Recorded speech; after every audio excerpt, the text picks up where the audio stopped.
Ternyata Finlandia itu cukup besar angka bunuh dirinya jika dibandingkan dengan Indonesia. Indonesia saat nelangsa itu masih mau hidup. Bismillahirrahmanirrahim.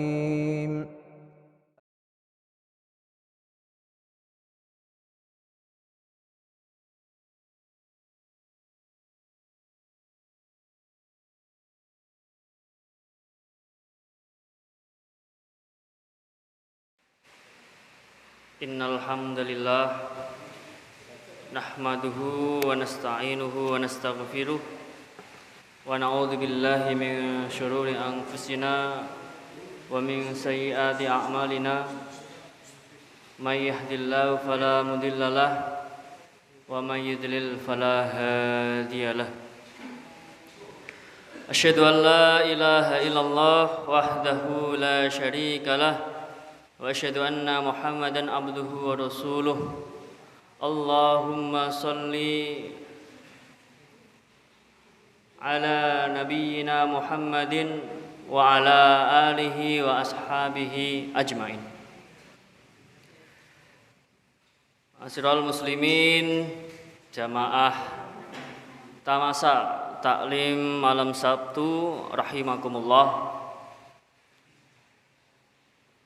Alhamdulillah kita kembali bersua dan mengakhiri tahun 2022 dengan cara yang baik insyaallah. Di tengah fenomena yang mungkin sekarang kita anggap maklum, kita anggap biasa, wajar. Akhir tahun cuti, kemudian jalan-jalan, healing, bakar-bakar.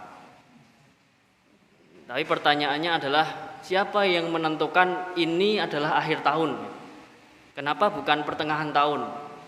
Nah, itu kajian yang cukup dalam. Nah, mungkin bukan porsi saya untuk menyampaikan itu.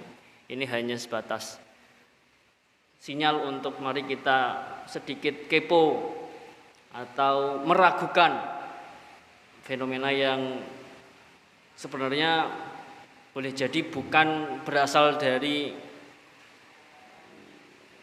sumber yang sahih, bukan berasal dari sumber yang bisa dibenarkan.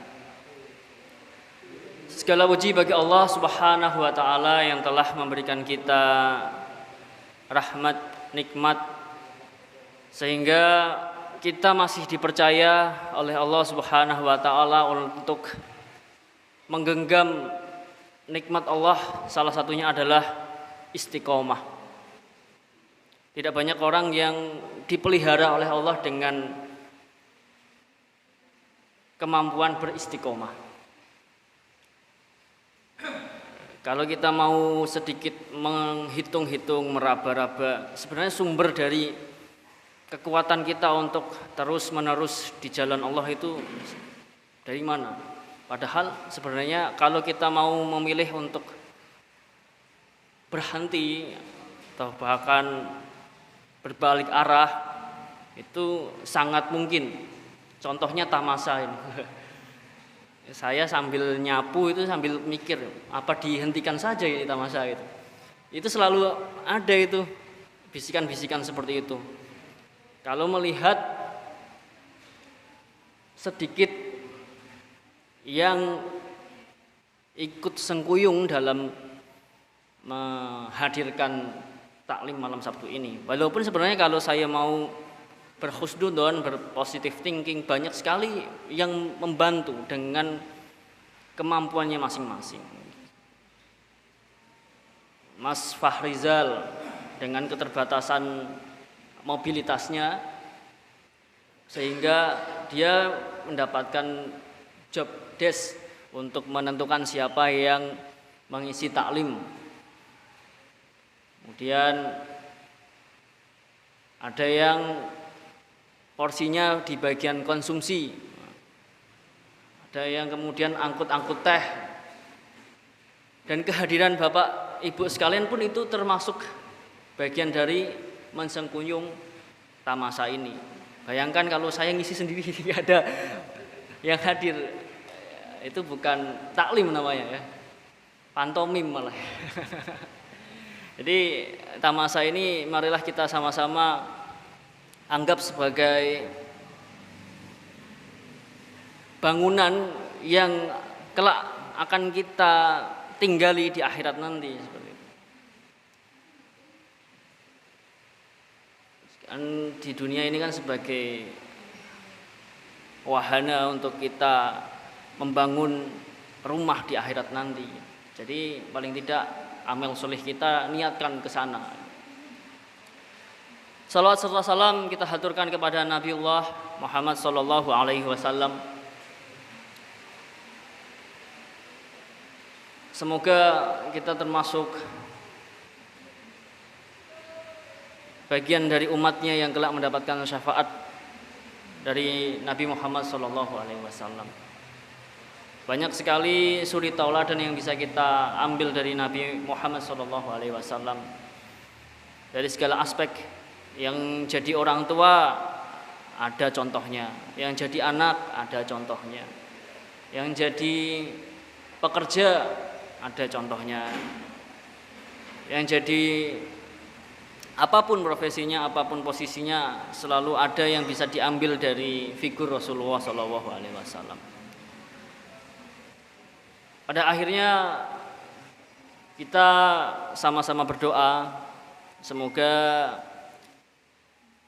jika ini dianggap sebagai akhir tahun, maka awal tahun nanti ada semangat baru buat kita semua yang sakit disembuhkan, dikuatkan, yang sedang kesulitan, yang diberi kesempitan dilapangkan, baik harta maupun hatinya. Lagi-lagi kita mohon pertolongan kepada Allah, semoga kita termasuk dari hambanya yang mendapatkan izin untuk memasuki surganya. Amin Allahumma amin. Pada malam hari ini injury time, seharusnya yang mengisi itu Mas Sabardi ya, rekan saya yang kebetulan sebagai sekretaris PWPM. Kebetulan beliaunya tidak bisa, mungkin ya tahun baruan sehingga ini pun kawan-kawan saya juga berhalangan hadir semua ya. Akhirnya saya harus membackup itu, tidak mengurangi apapun. Semoga yang saya sampaikan ini sebagai bagian dari belajar saya, sehingga mungkin ini forumnya adalah sama-sama belajar. Di pamflet atau flyer yang sudah dibagikan, topiknya itu berjudul invasi pemikiran. Sangat tidak tematik ya.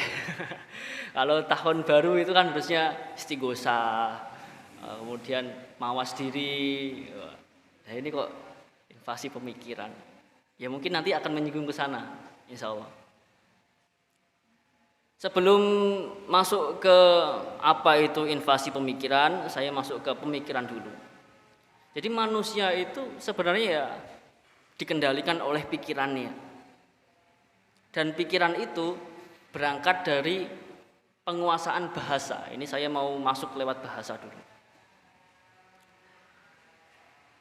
Jika selama ini kita menganggap bahwa bahasa itu alat komunikasi, ya betul.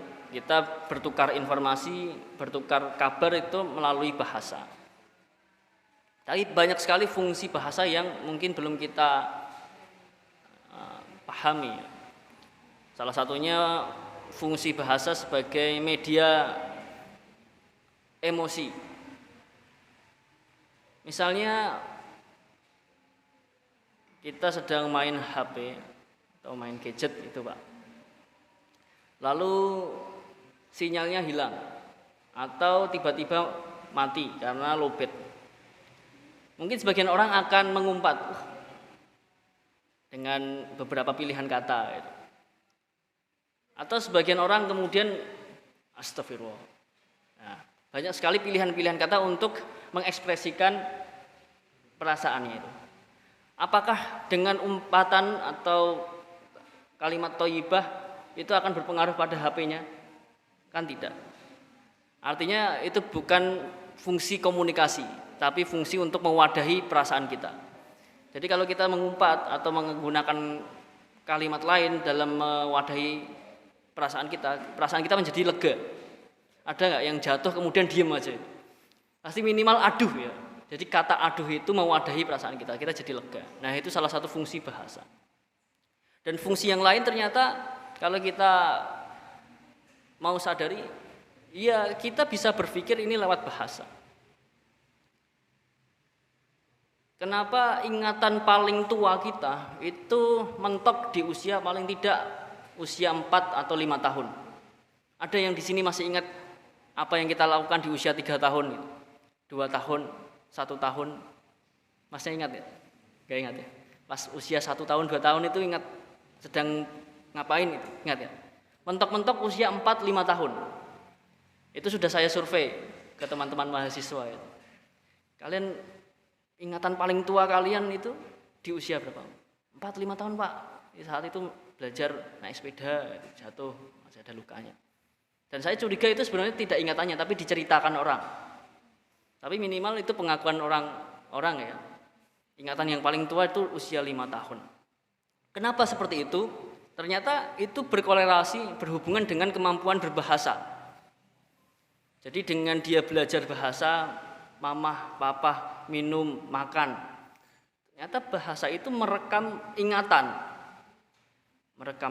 Semakin banyak bahasa yang dia kuasai, semakin banyak ingatan yang dia rekam. Jadi ternyata fungsi dari bahasa itu. Bayangkan kalau kita saat kecil tidak kemudian diajak bicara oleh orang tua kita, didiamkan. Dan fenomena ini sudah terjadi. Banyak anak ditelantarkan dengan dalih biar tidak nangis, dikasih HP atau gadget. Sehingga yang terjadi ya apa? Speech delay, keterlambatan bicara, karena tidak memiliki kemampuan berbahasa yang cukup. Nah, ini bagian dari yang harus kita tahu, ternyata bahasa itu mendukung dalam kita berpikir. Selanjutnya, bahasa juga membantu kita untuk mengontrol realitas. Apa itu mengontrol realitas? Ini kayak kuliah. Jadi kita ketika takbir, Allahu Akbar, itu kan bahasa ya.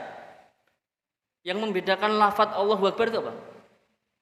Pemahaman orang, pemahaman yang melafadzkannya. Buat yang menguasai bahasa, yang tahu arti Allahu Akbar, akan tercipta realitas di kepalanya bahwa dia itu sangat kecil. Satu dari sekian miliaran manusia, jutaan miliaran manusia yang pernah hidup di bumi. Jadi kita itu sebenarnya nggak penting-penting amat kalau dibandingkan dari manusia yang banyak dengan segala macam kasus dan pikirannya gitu. Di planet yang ada di galaksi, banyak sekali planet ya. Kita tinggal di satu planet. Di galaksi dari sekian galaksi. Kalau mau disorot terus, ternyata kita remeh sekali. Nggak penting-penting amat sebenarnya manusia itu. Nah itu, ternyata bahasa bisa menciptakan realitas sebegitu rupa hanya dengan memahami lafadz Allahu Akbar. Belum Al-Fatihahnya, belum Sami Allahu liman hamidah. Apa arti Sami Allahu liman hamidah? Allah mendengar hambanya yang memuji. Nah itu kan kalau kita nggak tahu ya udah Sami Allahu liman hamidah. Artinya ternyata realitas kita bisa roboh, bisa cacat hanya karena kita tidak mampu berbahasa. Maka wajar banyak orang yang sholat tapi iya akhirnya tidak beda dengan yang tidak sholat ya. Karena tidak tercipta realitas di kepalanya pasca sholat itu. Jadi dia tidak memahami kalau di kanan kirinya ada malaikat yang mencatat, ada kehidupan setelah kematian, ada ganjaran yang akan diterima. Tidak ada realitas itu di kepalanya karena dia tidak mengetahui lafaz-lafaz yang dia baca. Tentunya cara mengetahui lafaz-lafaz yang dia baca harus melalui penguasaan bahasa. Nah ini ya, kita memulainya lewat bahasa tadi. Akhirnya kalau kita sama-sama bersepakat bahwa bahasa adalah awal dari cara kita berpikir, maka kita harus cek lagi apa yang kita baca, apa yang kita lihat, apa yang kita pahami, dari mana sumbernya. Nah, ini harus dicek ulang lagi. Kita masuk ke invasi pemikiran. Sebenarnya ada bahasa populernya itu, ghazul fikr, perang pemikiran. Tapi saya mengistilahkannya invasi pemikiran. Kalau bicara invasi, berarti ada kutub yang dominan, ada yang kutub inferior, lemah. Ini tinggal kita cek sebenarnya cara kita berpikir, cara kita bersikap itu mandiri, berdikari, atau didikte orang lain. Sadar tidak sadar. Allah Subhanahu wa taala dalam surah Al-Baqarah ayat 120 berfirman, a'udzubillahi minasyaitonirrajim, bismillahirrahmanirrahim. Walang tarda angkal yahud walan nasara hatta tattabi'a millatahum. Qul inna hudallah huwal huda wala ittaba' ahwa'ahum ba'dal ladzi ja'aka minal ma laka minallah min wali wala nasir. Orang-orang Yahudi dan Nasara tidak akan senang kepada kamu hingga kamu mengikuti agama mereka. Walang tardo angkal yahudu walan nasara hatta tattabi'a millatahum. Di sini menggunakan kata millah. Biasanya diartikan sebagai agama. Tidak salah. Namun ada kata lain selain millah itu, din. Apa perbedaannya? Kalau ad-din itu biasa bersanding dengan nama agama itu sendiri, dinul Islam. Tapi kalau millah itu bersanding pada tokoh atau sosok dari millah itu, seperti millah Ibrahim. Kemudian apa hubungannya di dalam ayat ini? Ternyata hatta tattabi'a, mengikuti itu tidak harus masuk ke agamanya. Jadi milah itu kan langkah-langkah. Jadi tidak harus masuk ke agamanya.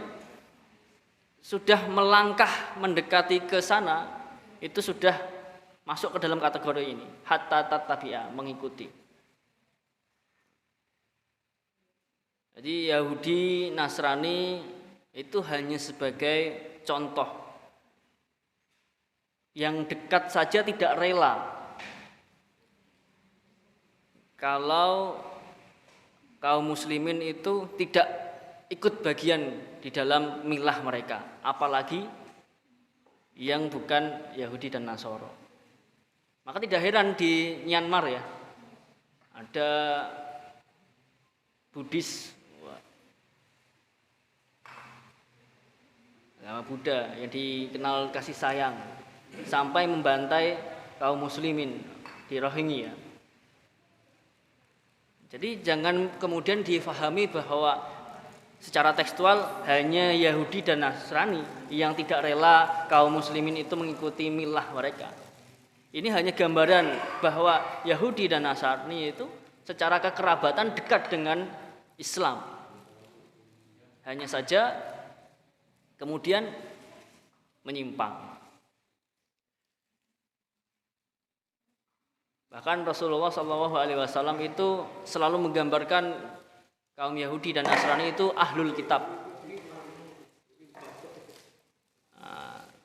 Ahlul kitab. Jadi seperti kerabat sendiri. Jadi kalau mau berdakwah kepada kaum Nasrani dan Yahudi itu lebih nyambung. Karena mereka sudah memiliki bekal atau background yang sama. Hanya saja kemudian berbeda.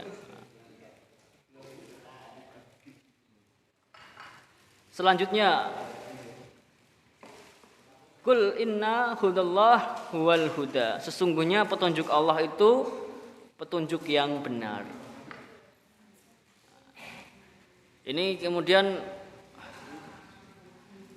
kita diminta untuk percaya diri, tidak perlu mengikut-ikut langkah-langkah milah orang lain.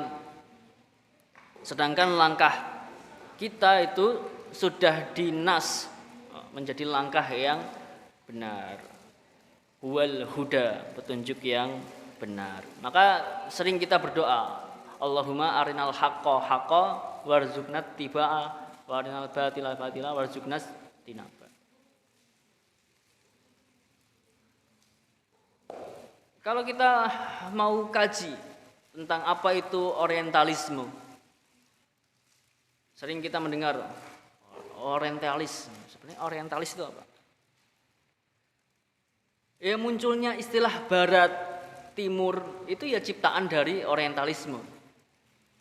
Kita menyebut orang yang menjajah kita sebagai barat. Jangan kita ikut-ikut orang barat. Jangan kita mengikuti budaya barat. Menyebut barat saja itu sudah kita mengikuti mereka. Jadi istilah barat dan timur itu ya ciptaan dari orientalisme. Ketika imperialisme itu dimulai, banyak negara-negara itu kemudian ditaklukkan, ditundukkan secara fisik. Diambil segala kekayaan sumber daya alamnya, sumber daya manusianya, direndahkan. Dan itu memakan waktu yang cukup lama. Generasi ke generasi. Bayangkan ketika dia lahir di tengah-tengah penjajahan, maka dunia yang dia anggap realita ya itu. Dunia yang wajar ya adalah dia dijajah. Padahal jauh sebelum dia lahir, dunia yang ideal tidak seperti itu. Di Afrika itu ada negara namanya apa ya? Afrika Tengah. Negara termiskin di dunia. Mereka tidak sadar kalau miskin. Padahal negara-negara lain di luar sana melihat itu termiskin. Mungkin orang zaman dulu juga memandang dirinya seperti itu. Hidupnya wajar. Tapi dari kewajaran itu sebenarnya tidak wajar.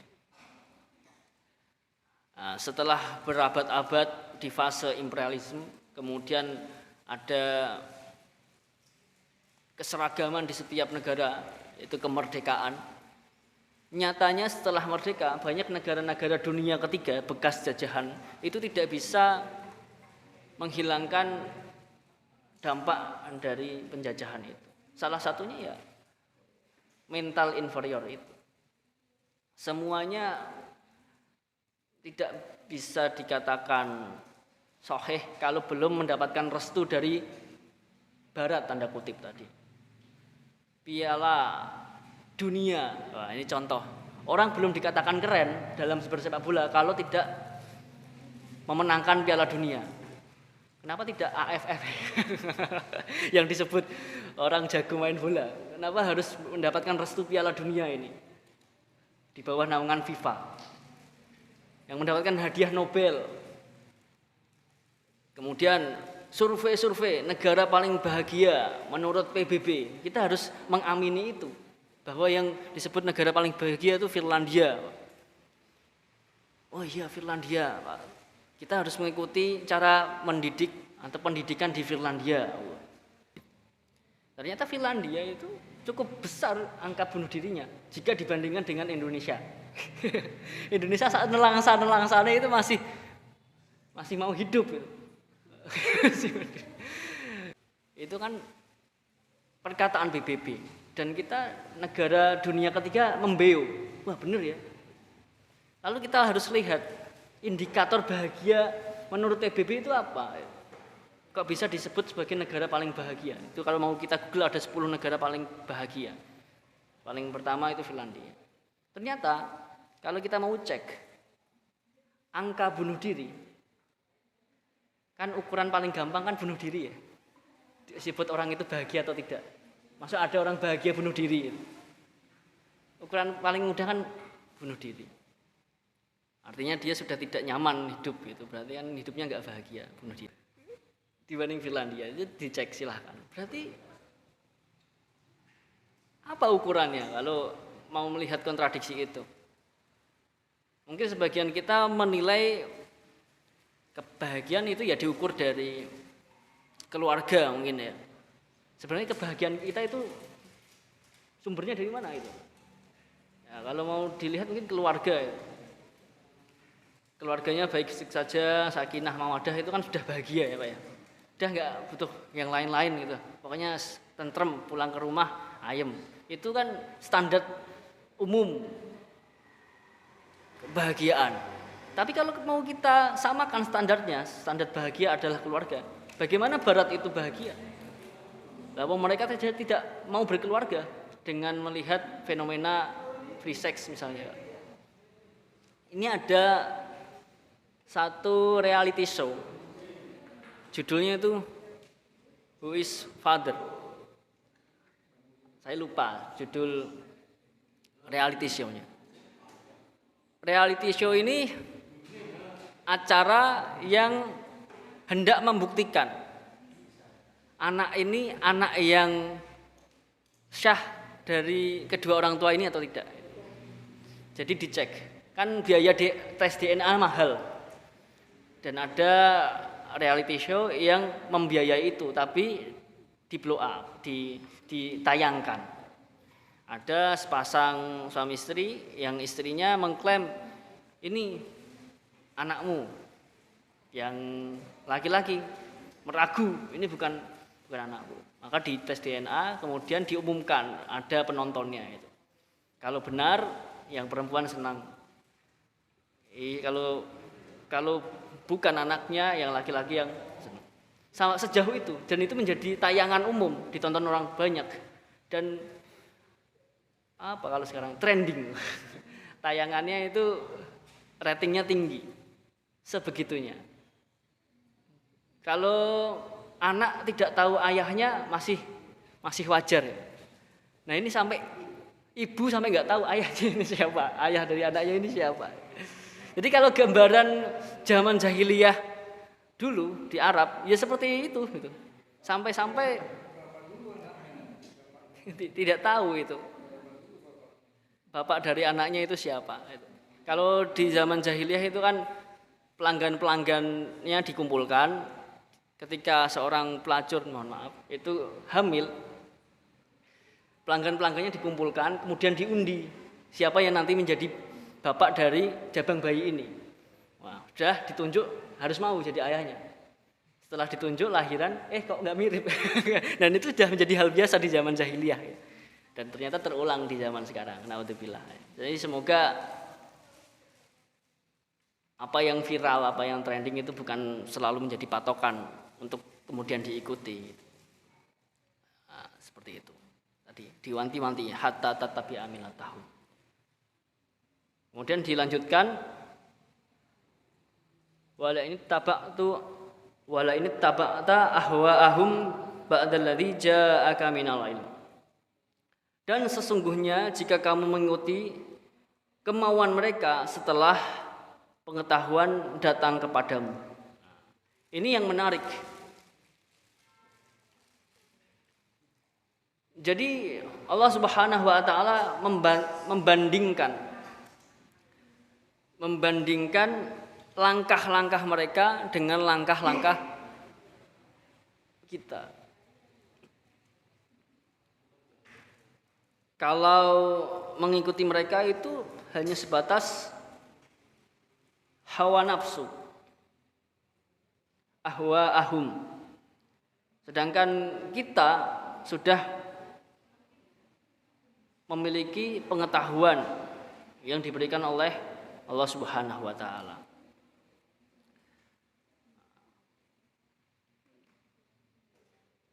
Jadi kalau kita mau cek sebenarnya ukuran-ukuran yang dibuat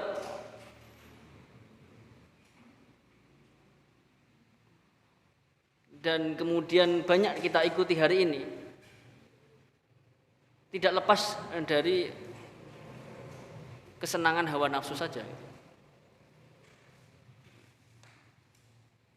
Hari raya misalnya, hari raya di Islam itu kan hari raya cuma Idul Fitri, Idul Adha.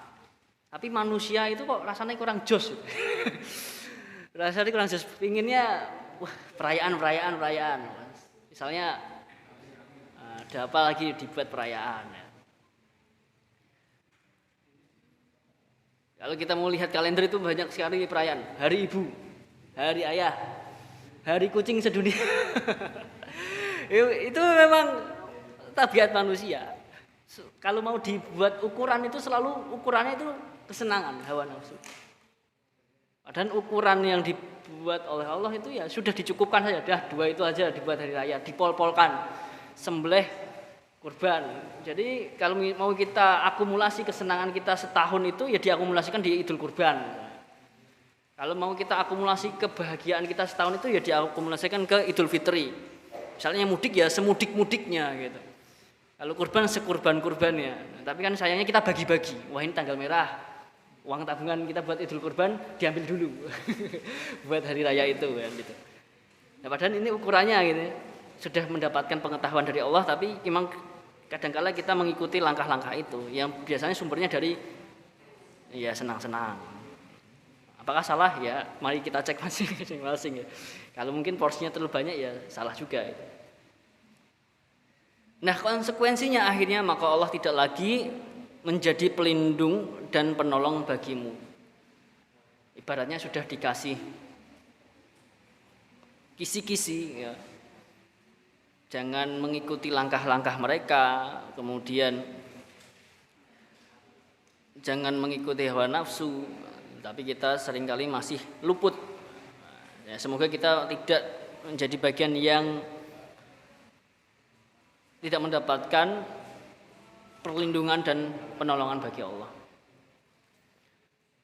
Kalau kita pernah mendengar ada 7 golongan yang kelak mendapatkan naungan dari Allah, seringkali kita memvisualisasikannya di padang pasir yang gersang, yang panas. Mungkin untuk logika Timur Tengah masuk akal, karena mereka merasakan itu betul. Coba kita bayangkan naungan itu adalah tempat ngiup dari hujan badai. Itu kan lebih masuk akal untuk manusia tropis seperti Indonesia. Hujan ya, hujan lebat, apalagi ramalannya kemarin 28 itu hujan dahsyat. Ya kita visualisasikan saja padang mahsyar itu hujan lebat, gemuruh, petir, tapi kita mendapatkan naungan. Wong kita naik motor gerimis saja cari naungan.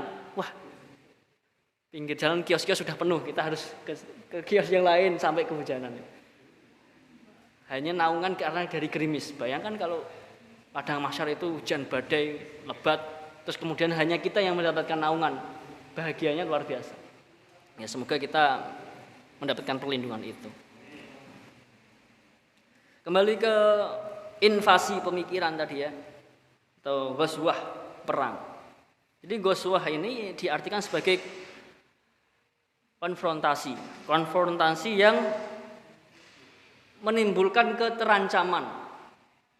Yang mau tidak mau kita harus melakukan perlawanan. Nah, itu makna dari ghazwah. Kalau dalam konteks pemikiran, apakah kita sedang diinvasi? Nah, coba kita menggunakan logika pemikiran Jawa dan pemikiran Islam. Ada burung gagak bunyi. Orang Jawa menggunakan otak-atik gatuk biasanya. Titen. Wah, ada orang bakal mati ini. Kan seperti itu. Pemikiran orang Jawa, logikanya seperti itu. Tapi dengan hadirnya Islam, lambat laun logika ini hilang. Ada burung bunyi, kemudian dikatakan sebagai khurafat, tatoyur. Kalau dalam konteks invasi pemikiran, maka yang diinvasi yang mana? Pemikiran Jawa yang diinvasi. Ini untuk memvisualisasikan saja, untuk melogikakan saja. Dan banyak sekali pemikiran-pemikiran Jawa yang sebenarnya sedang diinvasi oleh pemikiran Islam, dibenarkan, diluruskan. Ini tidak sesuai menurut nas Islam. Sekarang giliran Islam dengan pemikiran yang lain, gitu. LGBT misalnya. Orang Islam memahami kasih sayang, ya laki-laki dengan perempuan. Pernikahan laki-laki dengan perempuan. Tapi ada pemikiran lain ini. Tidak harus laki-laki dengan perempuan. Perempuan dengan perempuan asal sama-sama suka, ya boleh-boleh saja. Laki-laki dengan laki-laki ya boleh-boleh saja. Sekarang yang diinvasi siapa ini? Pemikiran Islam ya. Dan generasi-generasi Islam saat ini sedang terancam sebenarnya. Dibingungkan. Walaupun tidak sampai di level dihipnotis atau didoktrin, minimal kita sudah sampai di tahap dibingungkan. Dengan banyaknya influence di YouTube, Twitter, di sosial media yang lain. Mungkin bapak ibunya ngaji, Pak, tapi anaknya nonton YouTube. Ya, ini kemudian tidak bisa kita pungkiri. Bapak ibunya ngaji, mendoakan yang baik, betul. Tapi dengan fenomena YouTube itu ya sulit, gitu kan. Maka kita harus sadari bersama kita ada di kondisi orang pemikiran atau invasi. Biasanya kalau taklim, pengajian itu kan membawa keteduhan, membawa kenyamanan. Ini saya membawa kerisauan ya. Membawa kegundahan. Ya enggak apa-apa. Mungkin keberhasilan saya menyampaikan ini ya adalah kegundahan itu. Kalau enggak ada kegundahan saya enggak berhasil ini menyampaikan.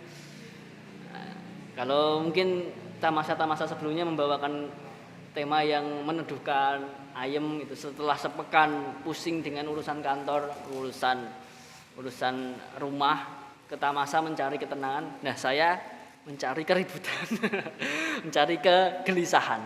Dan itu adalah keberhasilan saya kalau Bapak Ibu sekalian gelisah gitu ya. Dengan gelisah itu nanti ada usaha untuk menyelesaikan ya kegelisahan.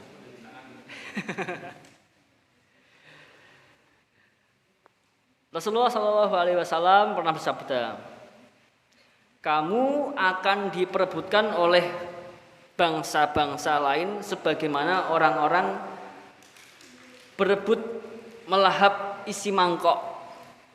Para sahabat bertanya, apakah saat itu jumlah kami sedikit ya Rasulullah? Beliau menjawab, tidak, bahkan saat itu jumlah kalian banyak sekali, tetapi seperti buih, air bah, dan kalian ditimpa penyakit wahan. Mereka bertanya lagi, apa penyakit wahan itu ya Rasulullah? Beliau menjawab, terlalu cinta dunia dan takut kepada mati.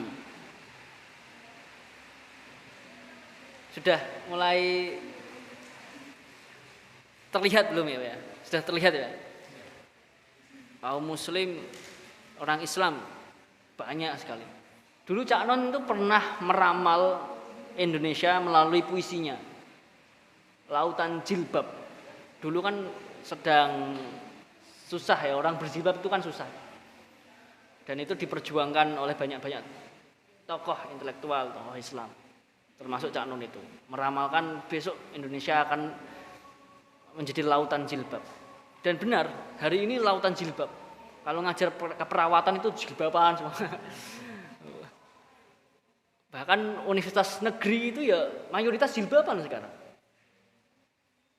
Sekolah negeri jilbaban. Tapi dengan jilbab itu apakah menjadi ukuran? Saya kok melihat jilbab hari ini itu seperti topi ya Pak ya. Kalau anak muda menyebutnya itu di sekolah, di kampus solehah, di luar solehot. Dan itu faktual itu. Faktual. Terbukti sabda Rasulullah. Umat Islam itu banyak sekali. Mungkin di Indonesia terlihat nyata, tapi kalau di luar masih di tahap perjuangan ya Pak ya. Orang masuk Islam itu sangat luar biasa terapresiasi di sana. Kalau di sini mu'alaf ya, sudah mu'alaf. Kalau di sana mu'alaf difasilitasi hidupnya, dijaga mentalnya, dibimbing gitu. Kalau di sini mu'alaf ya, sudah hidup sendiri, mencari penerangan sendiri gitu. Ya semoga kita tidak menjadi bagian yang banyak tadi ya. Kan Rasulullah SAW juga menyampaikan itu bahwa kelak di akhir zaman menggenggam Islam itu ya seperti menggenggam bara api ya. Panas itu.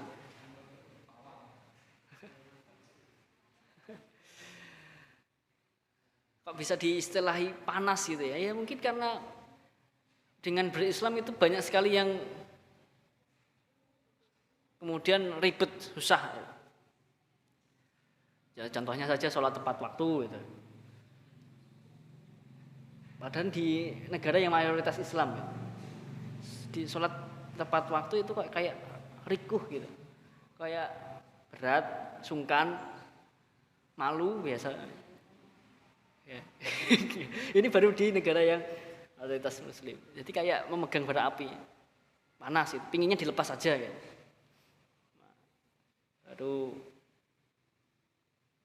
Baru sholat, banyak contoh yang lainnya. Misalnya sunnah-sunnah yang lain. Maka akhirnya Rasulullah juga menyampaikan itu. Islam datang secara asing. Dan kelak Islam itu ya kembali dengan cara yang asing. Dulu kan yang Islam paling ya Rasulullah, Siti Khadijah, Abu Bakar, dah. Kumpulan itu aja yang Islam. Semakin banyak, terus surut lagi menjadi sedikit, contohnya Tamasa ini. Bisa dihitung gitu. Pak Joko lagi yang kita Tamasa itu. Ya, tapi ini pembuktian sabda Rasulullah itu. Bahwa Islam datang dengan cara asing, pulang dengan cara yang asing, dan kemudian dipuji oleh Rasulullah. Beruntunglah bagi mereka yang asing. Huroba, mereka yang asing. Diberi jempol, diberi apresiasi oleh Rasulullah. Jos, kamu yang asing. Tidak ubahnya dengan saya dulu yang asing. Rasulullah itu ingin menyampaikan itu sebenarnya. Tidak ubahnya saya dulu yang kemudian membawa Islam seolah-olah Islam itu asing. Jadi kalau Bapak Ibu kok ngajak-ngajak ngaji di tengah-tengah orang yang ngajak-ngajak orkes, itu kan asing gitu ya. Jadi Rasulullah mengapresiasi itu. Allah Subhanahu wa taala berfirman. Ini sudah Isya ya, Pak ya? 1 menit lagi. Oke, ini sebagai pamungkas penutup. Wala tahinu wala tahzanu wa antum a'laun. Janganlah kamu bersikap lemah dan janganlah pula kamu bersikap bersedih hati. Padahal kamu orang-orang yang paling tinggi derajatnya. In kuntum mu'minin. Jika kamu orang-orang yang beriman. Dari sekian cerita pendek yang saya sampaikan, Allah Subhanahu wa taala ngelem-ngelem ngadem-ngadem. Kan banyak ini distraksi ya Pak ya, gangguan-gangguan, godaan-godaan. Ketika kita berhasil istiqomah, berhasil asing tadi, Allah kemudian menenangkan kita. Jangan kamu bersikap lemah, jangan kamu sedih hati, padahal kamu orang-orang yang paling tinggi. Allahu a'lam bishawab. Demikian yang bisa saya sampaikan, semoga menjadi ibrah dan menjadi pelajaran bagi saya sendiri khususnya. Kita berdoa semoga awal tahun ke depan kita menjadi pribadi yang lebih baik, yang mendapatkan ridho dari Allah Subhanahu wa taala. Amin ya rabbal alamin. Oleh karena itu saya tutup. Semoga kita bisa berjumpa lagi di masa berikutnya. Wabillahi taufiq hidayah. Wassalamualaikum warahmatullahi wabarakatuh.